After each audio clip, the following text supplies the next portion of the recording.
नमस्कार साथियों, welcome to नाम नॉलेज हब। कैसे हैं आप लोग? आशा करते हैं अच्छे होंगे और आपकी तैयारी बेहतर ढंग से चल रही होगी। तो साथियों, शाम के बजने वाले हैं 6 और आपके लिए फिर से लेकर आ चुके हैं हम 75 शानदार क्वेश्चन।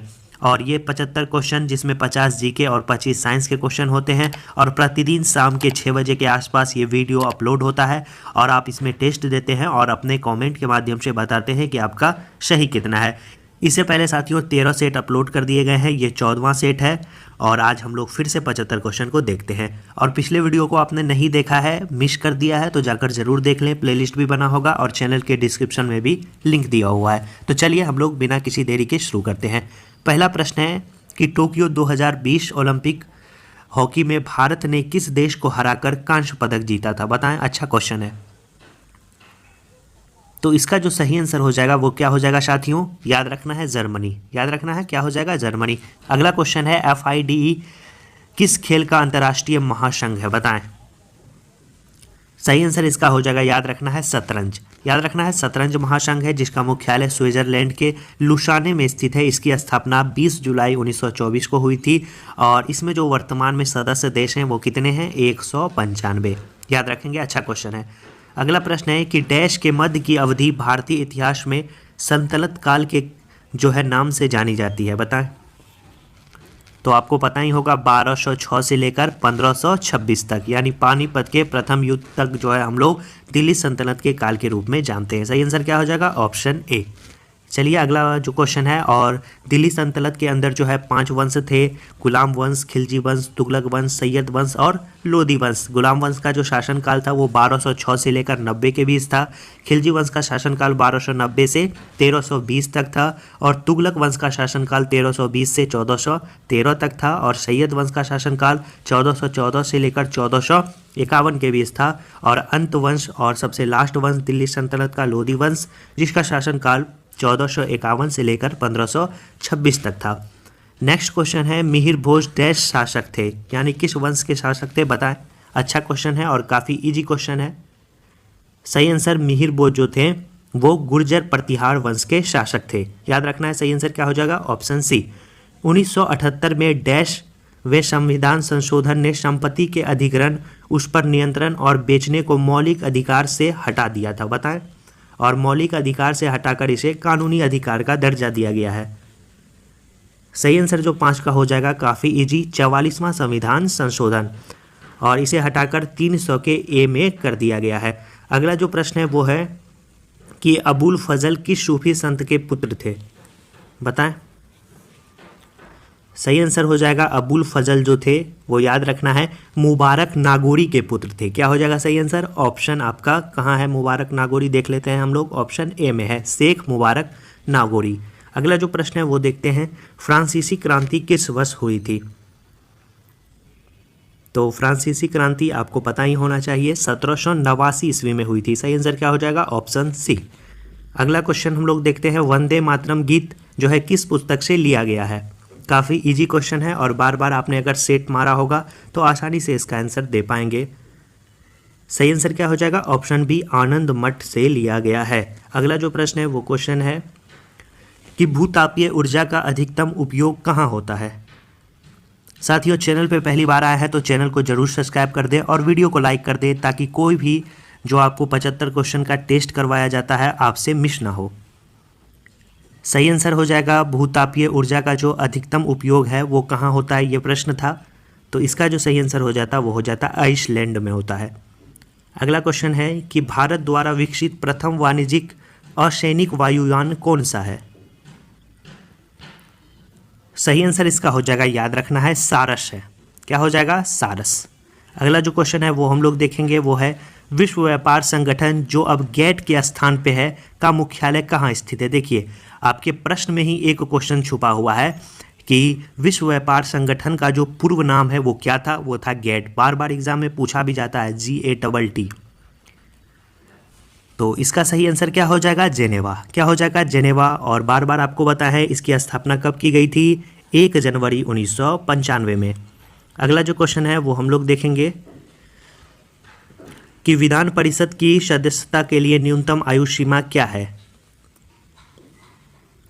तो सही आंसर क्या हो जाएगा? ऑप्शन सी, 30 वर्ष है। याद रखेंगे क्या है? 30 वर्ष। बांग्लादेश का राष्ट्रीय गान अमार सोनाल बांग्ला किसने लिखा था?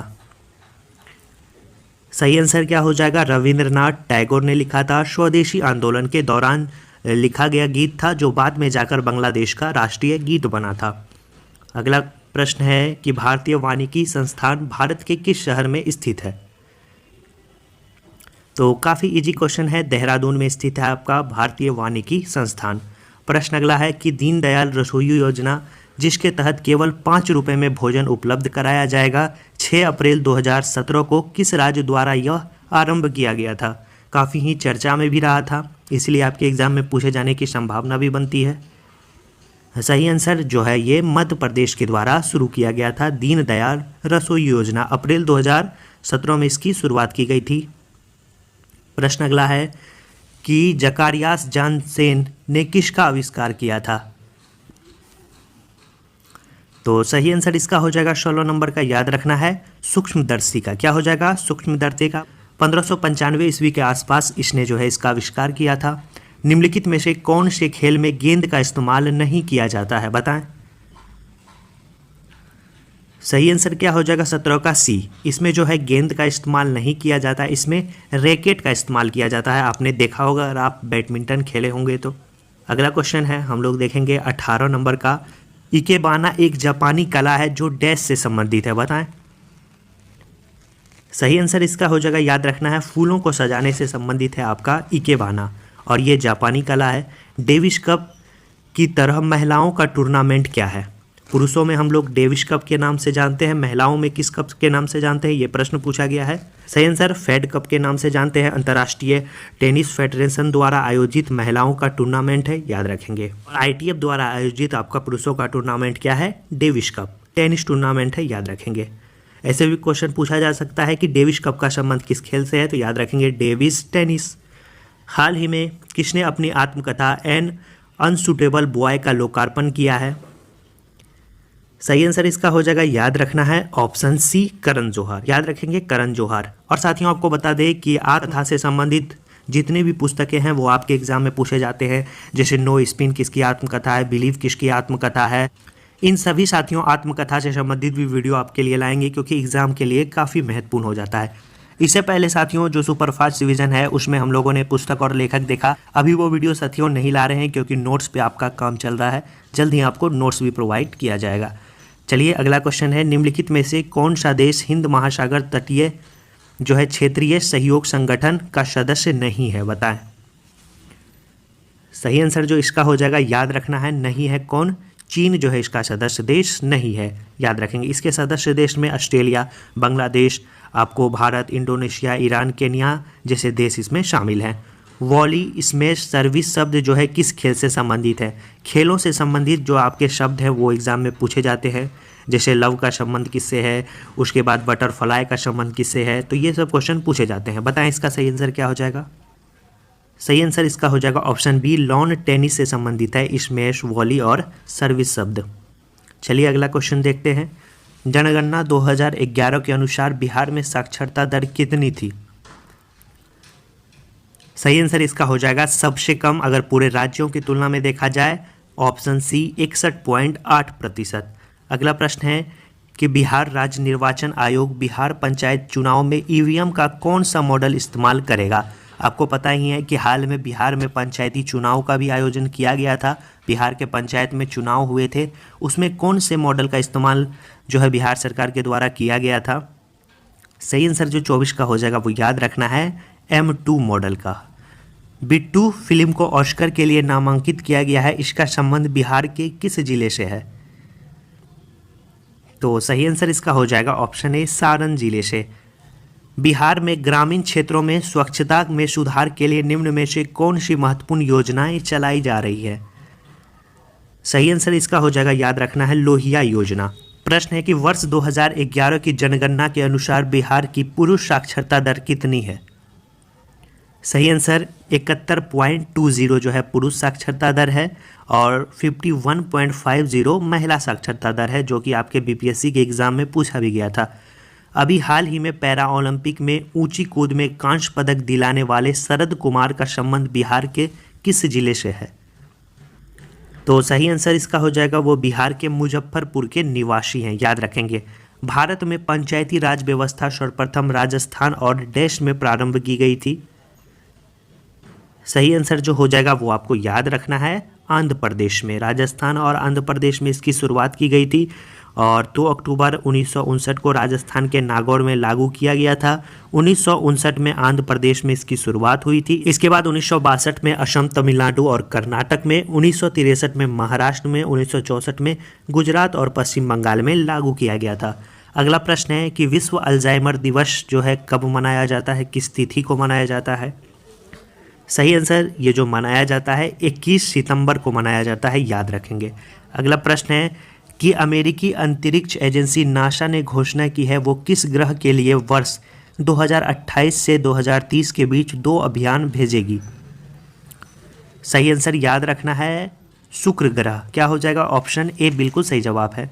धुबरी फुलवारी पुल जो हाल ही में खबरों में था किस नदी पर बनाया जाएगा। सही आंसर जो 32 का हो जाएगा वो याद रखना है ब्रह्मपुत्र नदी पर बनाया जाएगा। आपका याद रखना है धुबरी फुलवारी पुल। डस्टलिक भारत और किस देश के बीच का सैन्य अभ्यास है।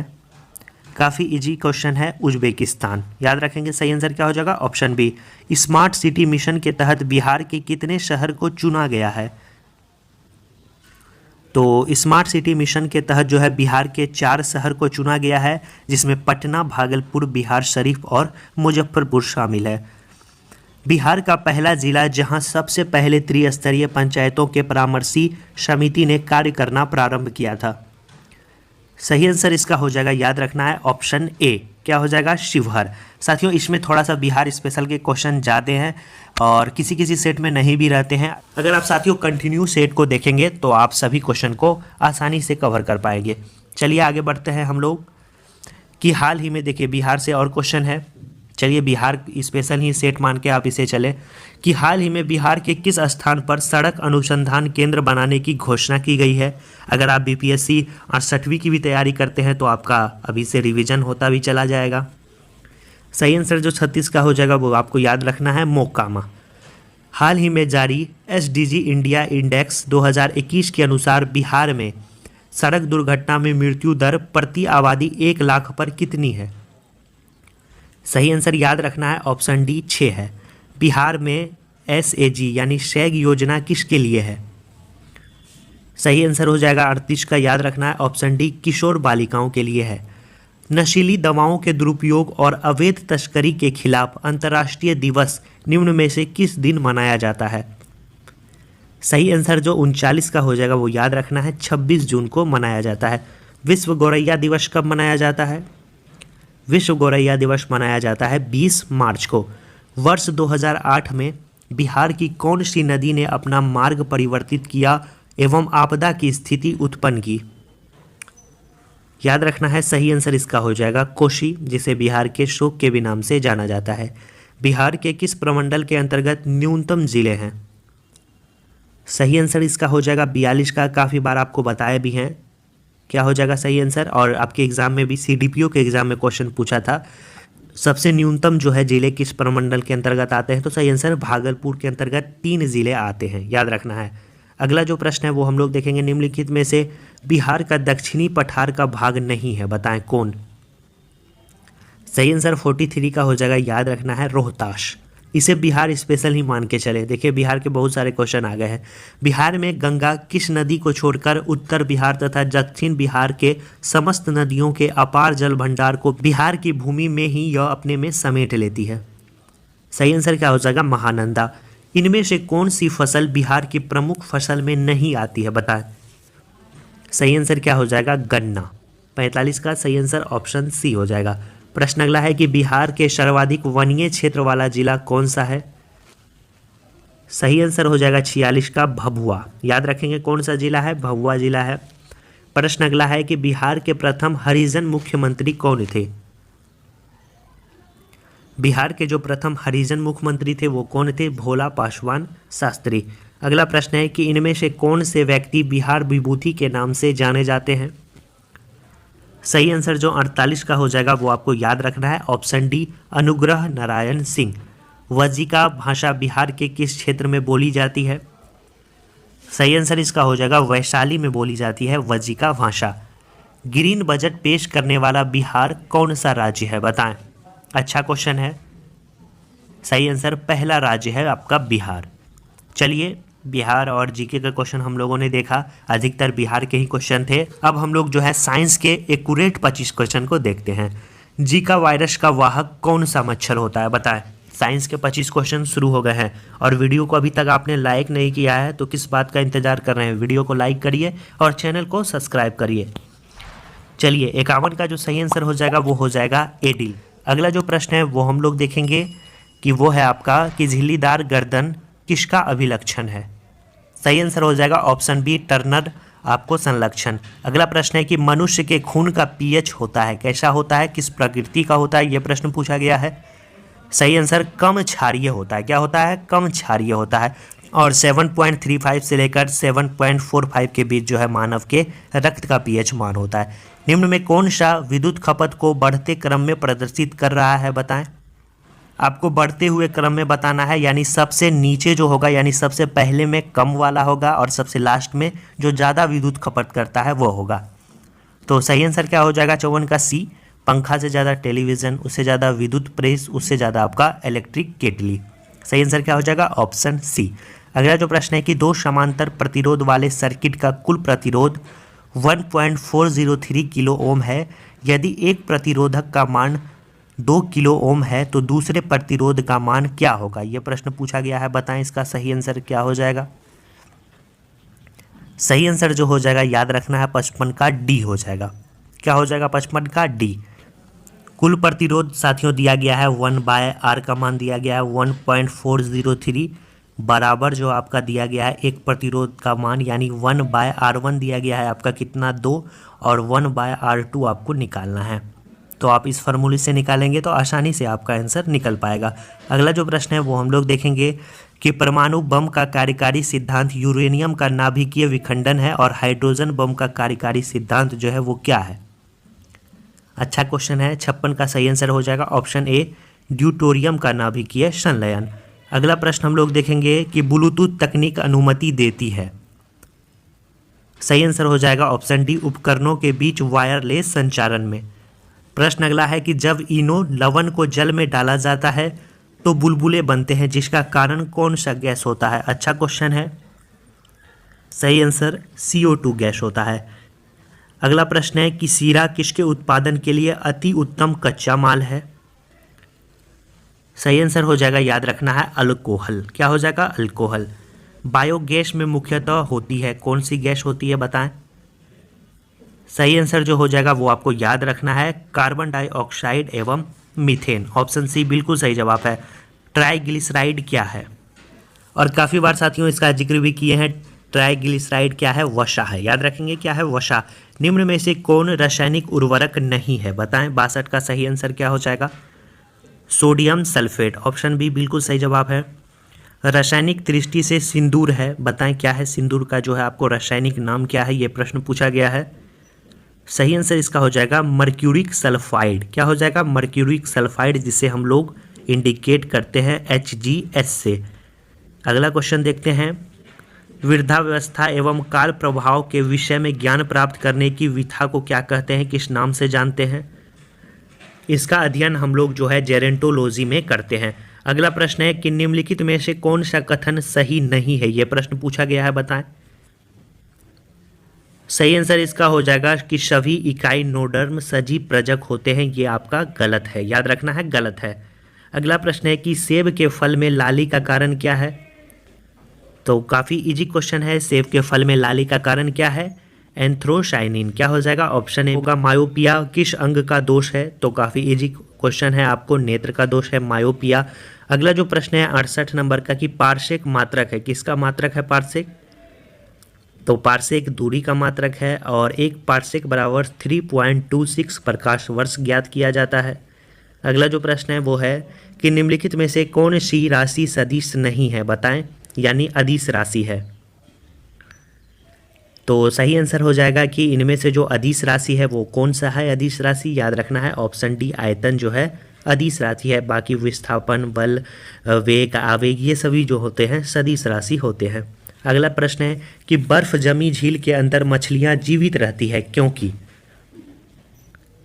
सही आंसर जो 70 का हो जाएगा, झील की तली पर जल नहीं जमता है। पीतल निम्न में से किसका मिश्र धातु है? तो काफ़ी इजी क्वेश्चन है, तांबा और जस्ता का मिश्र धातु है आपका पीतल। अगला क्वेश्चन है 72 का कि जल के लिए पीएच मान होता है, बताएं जल का पीएच मान पूछा गया है। सही आंसर लगभग 7। जल में कार्बन डाइऑक्साइड प्रवाहित करने पर बना सोडा वाटर, तो सही आंसर इसका हो जाएगा अम्लीय प्रकृति का होता है। क्या हो जाएगा? Option C. अगला प्रश्न है और आज का साथियों लास्ट ही लग रहा है, 74 ही क्वेश्चन है कि पौधे के कौन से भाग से हल्दी प्राप्त होती है? बताएं, लास्ट क्वेश्चन है और सही आंसर इसका दीजिएगा।